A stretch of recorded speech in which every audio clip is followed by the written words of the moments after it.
Hello guys, welcome back to my YouTube channel zero to जीनित। हमने class 11th का chapter number 1 start किया हुआ है, जिसमें हम स्टार्ट करने वाले हैं आज की क्लास में वेन डायग्राम के बारे में पढ़ेंगे। उसके अंदर क्या क्या ऑपरेशंस यूज़ होते हैं सेट के ऊपर, वो सब डिस्कस करेंगे। ठीक है, तो सबसे पहले जानते हैं वेन डायग्राम के बारे में। देखो, हमें चीज़ें कब ज़्यादा समझ में आती है, जब हम उसको देखते हैं तब ज़्यादा समझ में आती है, या फिर हम उसको थ्योरेटिकल पढ़ते हैं तब ज़्यादा समझ में आती है। जब हम किसी चीज़ को थ्योरेटिकल पढ़ने के साथ साथ उसकी पिक्चर देखते हैं या फिर वीडियो देखते हैं, कोई एग्जाम्पल देखते हैं, तो हमें वो चीज़ ज़्यादा टाइम तक याद रहती है और समझ में भी जल्दी आती है। ठीक है, तो इसीलिए मैथ में भी सेट्स को ईजी वे में समझने के लिए हम उसको डायग्राम की फॉर्म में समझते हैं। ठीक है, जो ब्रिटिश मैथमेटिशियन हुए हैं जॉन वेन, उन्होंने इन डायग्राम्स के बारे में बताया था, तो इसलिए इसको वेन डायग्राम बोला जाता है। इसमें क्या किया जाता है कि जो यूनिवर्सल सेट होता है जनरली उसको रेक्टेंगल की फॉर्म में रिप्रेजेंट किया जाता है। ठीक है, यूनिवर्सल सेट को, और जो सेट होता है सिंपली सेट, उसके सब सेट, उसको हम जनरली सर्कल की फॉर्म में रिप्रेजेंट करते हैं, और उसके अंदर जो एलिमेंट्स होते हैं उनको पॉइंट्स की फॉर्म में रिप्रेजेंट करते हैं।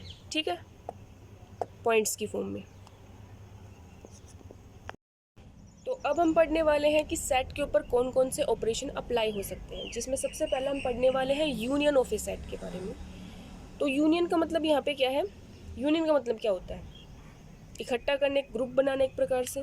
तो जैसे कि ए मैंने सेट ले लिया और बी मैंने सेट ले लिया। ठीक है, तो ए और बी का जो यूनियन होगा इसको हम इस सिंबल से डिनोट करते हैं, यू के सिंबल से। तो ए यूनियन बी जो होगा, इसके अंदर वो सारे एलिमेंट आएंगे जो ए में भी बिलोंग कर रहे हैं और जो बी में भी बिलोंग कर रहे हैं। ठीक है, जैसे कि अगर मैं लूँ यहाँ पे कि ए मैंने ले लिया 1 और बी ले लिया 2, तो ए यूनियन बी क्या आएगा 1,2। अब हम पढ़ेंगे इंटरसेक्शन ऑफ ए सेट क्या होता है। जैसे कि इसमें इसको पहले बात तो डिनोट कैसे करते हैं, ए इंटरसेक्शन बी से। ठीक है, इसमें ए और बी दो सेट ले लिए हमने। अब ऐसे एलिमेंट जो ए में भी हैं और जो बी में भी हैं वो किस में आएंगे, इंटरसेक्शन में आएंगे।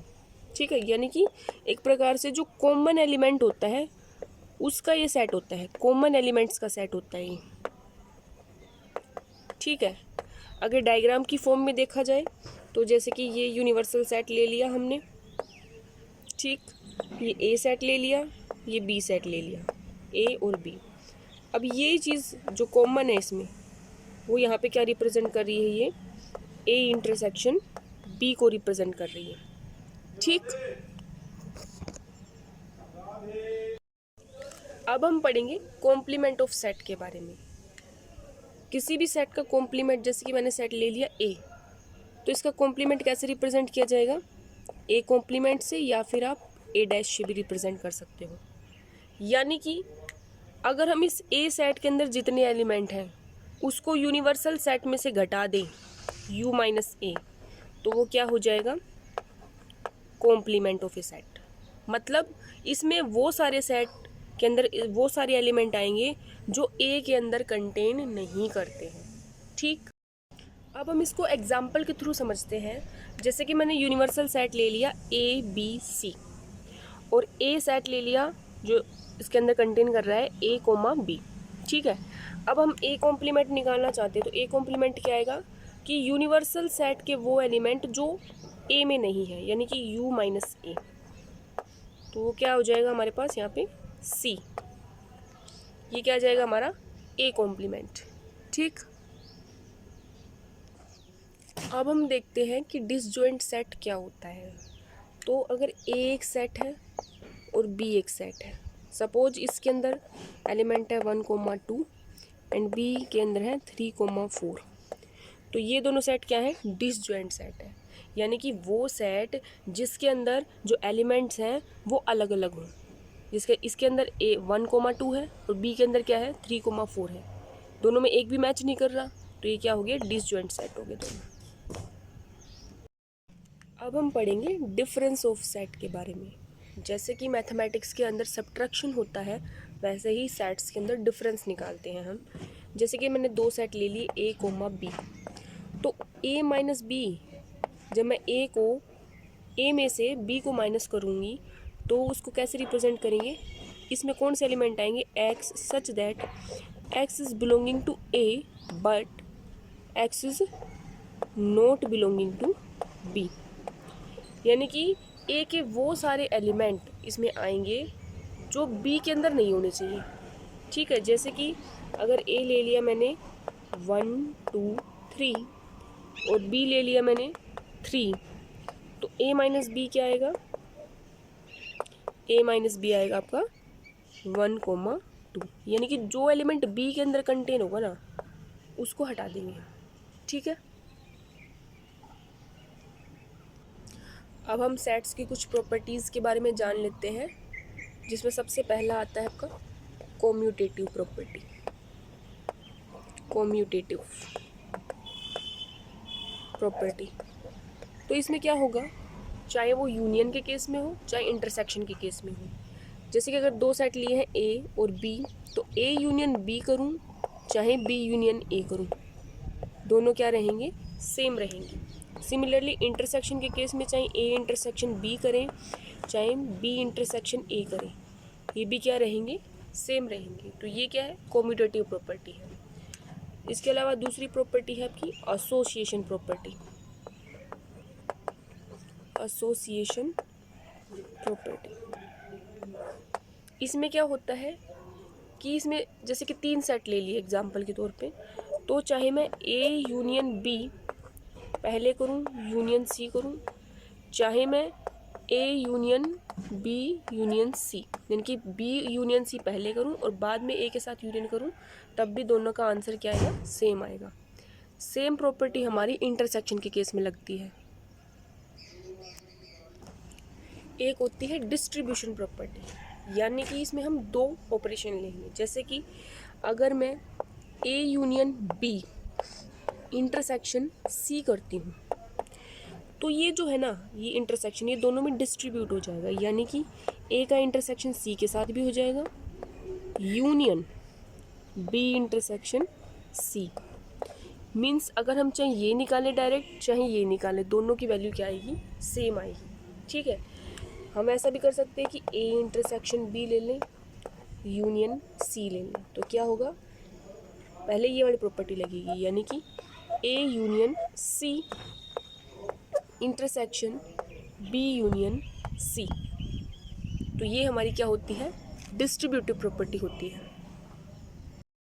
तो अभी हमने पढ़ा था डिफरेंस ऑफ सेट के बारे में, अब हम पढ़ेंगे कि सिमेट्रिक डिफरेंस ऑफ सेट क्या होता है। सिमेट्रिक डिफरेंस का सिंबल क्या होता है, डेल्टा। जैसे कि A delta B, A symmetric difference B, मतलब क्या हो गया, A minus B union B minus A. या फिर इसी को दूसरा फॉर्मूला क्या लिख सकते हैं हम, A union B minus A intersection B. दोनों चीज़ें सेम है, हम एग्जाम्पल से समझते हैं। जैसे कि हमने ए ले लिया 1 2 3 और बी ले लिया 3, 4। ठीक, अब हम सिमेट्रिक डिफरेंस निकालना चाहते हैं ए और बी का, तो हम पहले पहला वाला फॉर्मूला लगाते हैं। हमने ए माइनस बी करना है, ए माइनस बी, ए माइनस बी क्या आएगा, वो सारे एलिमेंट जो ए में है बट बी में नहीं होने चाहिए। तो ऐसे कौन से एलिमेंट है जो ए में है बट बी में नहीं, बी वाले जो है वो ए में नहीं होने चाहिए। तो बी में क्या है, 3 है, इसमें 3 है, इसको हटा दो। ए माइनस बी कितना आ गया, 1, 2। बी माइनस ए निकालो। अब बी माइनस ए क्या आएगा, 3, 4 में से हम घटा रहे हैं 1 2 3। तो ऐसे कौन से एलिमेंट हैं जो ए में है और बी में भी है, तो ए में 3 है बी में भी है, तो 3 को हटा देंगे, कितना बचा, 4।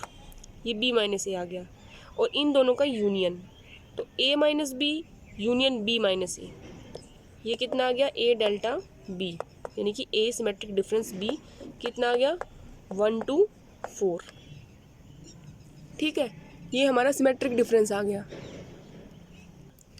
अब हम देखते हैं कि हमारे दूसरे वाले फॉर्मूले से भी क्या सेम आंसर आता है। जैसे कि अब ए यूनियन बी निकालेंगे। ए कितना लिया था हमने 1 2 3 और बी कितना लिया था 3,4। तो ए यूनियन बी के अंदर क्या आएगा, वो सारे एलिमेंट जो ए में भी हैं और बी में भी हैं, लेकिन एक बार ही लिखा जाएगा, हर एलिमेंट एक बार ही लिखा जाएगा। तो ए यूनियन बी कितना आ जाएगा 1 2 3 एंड 4। अब क्या निकालना है, A intersection B. A intersection B में क्या आता है, ए और बी के कॉमन एलिमेंट। कौन कौन से कॉमन है, सिर्फ 3 कॉमन है, तो 3 आ जाएगा।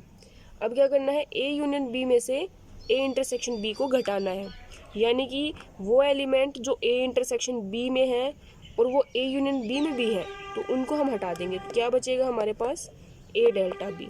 कितना आ जाएगा 1 2 4। सेम आंसर आ गया। हमने फर्स्ट वाले फॉर्मूले से भी सेम आंसर निकाला था। इसका मतलब ये हमारे दोनों फॉर्मूले क्या हैं, इक्वल हैं। ओके, तो गाइज़ ये थी हमारी आज की क्लास। आज की क्लास आपको कैसी लगी कमेंट करके ज़रूर बताएं और चैनल को लाइक शेयर सब्सक्राइब करना ना भूलें। Thank you for watching.